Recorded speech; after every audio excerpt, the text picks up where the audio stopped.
going on, everyone? So yesterday, the Lakers made a very interesting move in acquiring Dylan Windler from the Westchester Knicks, the G League affiliate to the New York Knicks.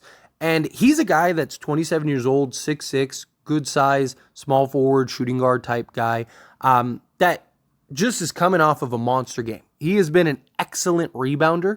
But beyond being an excellent rebounder, he just set the G League record for 33 rebounds. Yes, 33 rebounds. He also had 23 points in that game. He's also shooting 38% from three for the G League affiliate team.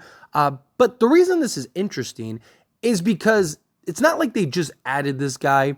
They released two young, promising, two-way contracts and players, one of which very frustrated about, to bring him in, who is a much older player than both guys, and is a guy that's kind of like, he's had a couple NBA stints, right? He's got more NBA experience, but he's not some like guy that's, been known in this league. He was drafted in 2019, and they ended up going with Dylan over Alex Fudge. They released Alex Fudge, which, okay, like, I really like Alex Fudge in the mold of like that maybe potentially 3-and-D style, just perimeter wing. His shot doesn't look terrible. He looks like a guy that, if he can just get some reps. But the other thing is too with Fudge is like, you could literally develop him for the next 7 years and he would still be younger than Dylan, right? So it's like, again, like the whole point of like the G League and the farm system and your two-way contracts is to grow, develop, and mold these guys. Like Dylan Windler is probably closer to a developed product and he's closer to his ceiling than anything, right? He's still young enough to where he may be able to take it up a notch, especially if he gets a real role, but it's just odd. The one that I'm even more mad about, and I really am like, why, is Dmoi Hodge. Right? So now, look, the Lakers still can go make another move to go get another two-way guy. But Dmoi Hodge is a guy that, I wouldn't have mind them bringing him in right now to play. A legitimate 3-and-D, the mold of like a KCP, he was really good in spots for the Lakers. And even in like garbage time when he's played, he's looked very good. And he's kind of an older guy like Windler. He's not 27, but He's of the mold that the Lakers like those veteran, high IQ, can come in and play a particular role. But now it's like, what's the plan here, right? What is the Lakers' goal? You release two just young development G League guys for a much older, closer to finished product, which is fine. If you really are that high on Windler and you really think that he's a guy that can maybe have an impact and you want him under your system, but it's like, to me, this is just me personally, this seems like a move of other things that are potentially coming, right? Now, obviously you can't trade two-way contracts in a deal. But the reason I think this is interesting is because if the Lakers go and make a trade for Zach LaVine or DeJounte Murray or whomever, right? Maybe somebody else becomes available between now and the trade deadline. If the Lakers make any type of move, it's going to be in the mold of like 3 or 4 players for like 1 or 2, right? Take Zach LaVine, for example, right? Zach LaVine, you're going to have to trade D'Lo, Rui, Gabe Vincent. You're probably throwing in a young guy like, Jalen Hood-Schifino or Maxwell Lewis or something like that. Maybe you can get Andre Drummond, right? Okay, cool. Like that'd be great. But even then you're doing a 4-for-2 swap, right? And you already only have 14 players on the roster. So -4, that puts you at 10. You add 2, that puts you at 12. You have to maintain at least 14. Now you do have a little time. You have about 2 weeks to get that resolved, but they're going to have to keep guys in order. Even a guy like DeJounte Murray, you're still doing a very likely 2-for-1 swap. So now, again, you kind of drop down to 13 guys. You only have a couple weeks to get somebody to come and fill in and play a role. Now, personally, I would have liked that to be Dmoi Hodge, but if the Lakers are looking for kind of older, kind of more NBA experienced guys, well, then now the Windler thing kind of makes sense. Kind of makes sense why you got rid of Hodge and you got rid of Fudge, because it's like, okay, if we're swinging for the fences here for Zach LaVine, which to me, that's what this signals. To me, it's kind of like they are stacking up more veteran guys that can be basically just into the bench guys. Like, I'm not expecting Windler to come in and play a significant role or a key role or anything like that, right? If the Lakers go and bring anyone else in on a two-way contract, chances are they're probably not going to be any significant things or whatever, right? But you may ask, okay, well, then why not just sign these guys outright? Well, if you do the two-way route first, well, then now you can get them a little kind of run, get a good look at them, kind of bring them under your umbrella, right? Actually take the time to scout them properly, get them in scrimmages with the main team, with the main unit, right? You saw that Jalen Hood-Schifino and Maxwell Lewis are now being dropped down to the G League, right? So Windler, I wouldn't be surprised if they bring him up and they call him up and actually have him run and play some time with the actual Lakers, right? Now, I'm not saying that he'll necessarily play in a game, but just get a feel for him. And they're not going to bring him in on a 10-day because now you're wasting the 10-day where you can use that to go bring in, say, a DeMarcus Cousins or, a John Wall or whatever. Again, just using names as references, just two names that popped in my head, right?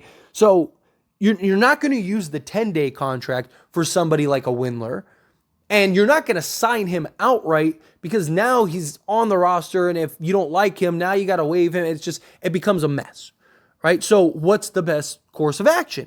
You go and you bring him on a two-way so you can basically bring him up and down, get a good look at him, see how he looks with the G League affiliate team, but also with the scrimmage guys, because you still have 2 weeks or whatever between now and the time you can make a trade for Zach LaVine or DeJounte Murray, right? If the Lakers did this 2 weeks from now, I wouldn't think anything of it.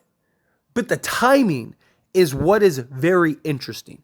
The timing is what I think signals, okay, they're starting to make the moves to prepare for a trade because they're going to have to fill out the end of the roster. They're going to have to fill out the end of the bench. And Windler is a guy that on the surface would kind of fit a need. Because again, what kind of guys are you trading? You're trading very likely multiple guards as well as one or two of your forwards. So bringing in a guy like Windler, he's a guy that, one, again, has NBA experience. He's played 3 years with the Cavs, played a year with the Knicks, and I mean, he's had seasons where he's played like 15 minutes a game, and he's an excellent rebounder, shoots well from three, can be a hard worker. So it's like, okay, he's a guy that has the NBA experience. He's the guy that, okay, we could bring in on an actual contract if we like him. He's going to be at the end of the bench because the Lakers, again, if you trade, let's say you trade for Zach LaVine and Andre Drummond. You have those two guys. Plus, you have, LeBron, AD, Reeves. You'd have, Cam Reddish, Jared Vanderbilt, Christian Wood, Max Christie, like whatever else, right? You're going to be 8 to 10 guys deep, right? Even if you just get, like, say, a DeJounte Murray, you just get, say, a Zach LaVine, you're still going to be like 9 guys deep. So you're just looking for the end of the bench guys. You're just looking to fill in guys, right? So the timing and the circumstances is what I find very interesting. To me, it signals that the Lakers are ramping up and preparing for a trade by the end of the month, maybe the trade deadline at the latest.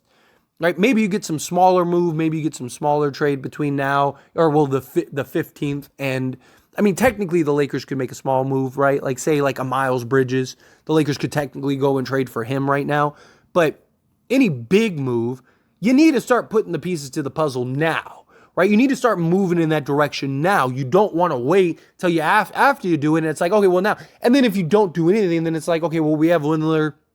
You leave him with the G League affiliate, and then you figure it out, right? You can always just waive him in the offseason to go bring in guys that you like, that you go undrafted or whatever, right? So that's kind of how I look at it with the Windler situation. But Mel, again, Rob Pelinka has a lot to figure out. Darvin Ham, a lot of questions of like, hey, is this his last game? Are we moving towards the Darvin Ham is about to be fired and the Lakers are going to be looking for a new coach, right? The Lakers are now all of a sudden just making weird. Again, the Alex Fudge thing, like if they just waived Alex Fudge, okay. But to waive Fudge and Hodge for a 27-year-old is what is just very odd to me and doesn't really make sense. But it seems to me like it's like a full circle thing. Like we're not going to actually see the finish line until we get towards the trade deadline. And then it's like, oh, okay, now it makes sense. Now they let go of Fudge. Now they let go of Hodge. Because if they were getting rid of Hodge to bring in another like 23-year-old that they liked, then I'd be like, okay, that just means nothing. They're not as high on Fudge as they are, or this guy, and now they want to give this guy an opportunity to see if he's worth it. Right? If it was something like that, I wouldn't be putting on my tinfoil hat here. But because of they let go two young, promising prospects that you would grow, develop under the Lakers banner that hopefully would eventually move to the starting, or not starting unit, but the main roster, maybe potentially a starting unit at some point, right? But two guys that could come in and maybe make an impact later on down the road, you're getting rid of those guys for a guy that should already be the finished product at 27 years old, who's already been in the league for 4 years, right? And it's like, well, what is he good at? He's good at like rebounding, shooting off ball, and can get after it defensively. It's like, oh, well, those would be three things that the Lakers would need if they were to make a trade, and they lost several guys, right? So to me, it's like Rob Pelinka is doing something. Rob Pelinka is cooking in the background right now. Rob Pelinka has a plan in place that he is working towards to execute. So don't be surprised if you see us go through several 10 days and we go through several like two-way contracts. And it's like, why do Lakers keep, they brought in Windler and then they let him go like a week later and now they're bringing this guy in. Like, to me, I think Rob Pelinka is basically scouting, okay, what guys could we add that if break glass in case of emergency could maybe come in and give you some solid production. That's what I think Rob Pelinka is trying to find right now. And then whatever happens with Darvin Ham, I mean, you still need to plan for whatever you're doing regardless, right? If the Lakers fire Darvin Ham, then they fire Darvin Ham, but they still are going to need trades. They're still going to need to upgrade this roster because this roster just ain't it, right? They're just not good enough.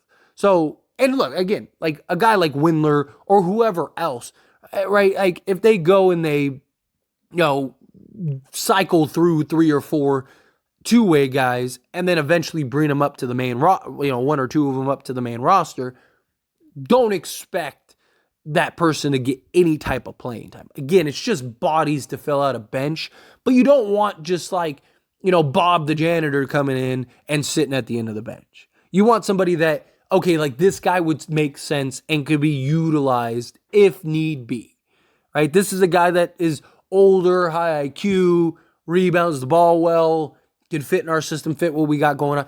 That's the idea. But it's just like, again, something's a brew, right? Something's fishy. And it ain't the dinner, right? It's Rob Pelinka's cooking. I'm telling you. But anyway, as always, this is a discussion, so I pass the question on you. Let me know your thoughts and opinions down in the comments below. Like I said, what do you think? Again, maybe it's nothing. Maybe I am overthinking it. Maybe I'm overlooking into it. It's just the timing and the type of player. If they basically got rid of Hodge and Fudge and brought in 2 other, early to mid 20-year-olds, then I'd be like, okay, like they're not as high on these 2 guys, so they're bringing these guys in type thing.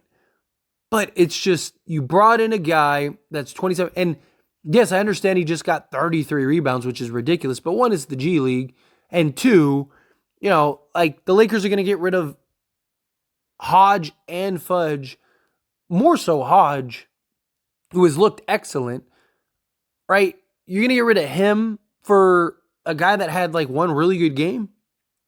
It just doesn't make sense. Something's not adding up. But we'll also see what they do with Darvin Ham. But anyway, again, love to hear your thoughts and opinions down in the comments below. That being said, if you haven't liked this video, hit that like button. Helps me out a lot. Lets me enjoy these types of videos, and I truly appreciate it. Not subscribed to the channel, hit that subscribe button. Turn on the bell notifications. Appreciate y'all. See you in the next one. Thank you.